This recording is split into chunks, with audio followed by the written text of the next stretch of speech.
Hey guys, how you doing? So the drip irrigation system has been completed. It's been installed. Um this is what I'm using for a tank, a 150-liter drum.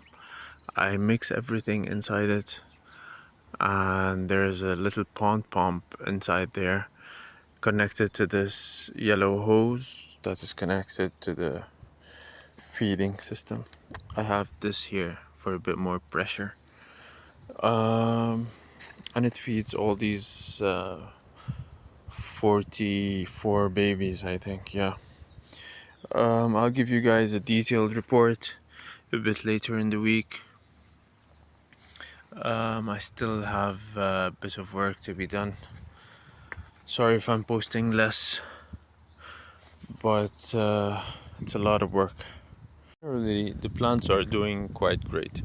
They're stretching quite nicely. They're looking healthy. Um, I don't know what this one is, this specific plant. I forgot to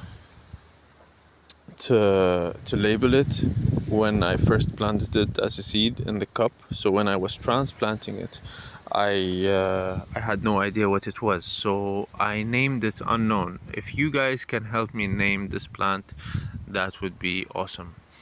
I called it Mr. Unknown. Um, if someone can leave a comment and name this plant, and if it's a nice name, I'll definitely call it that. And please guys, help me with commenting, subscribing, because YouTube suppresses this kind of content a lot. Cheers.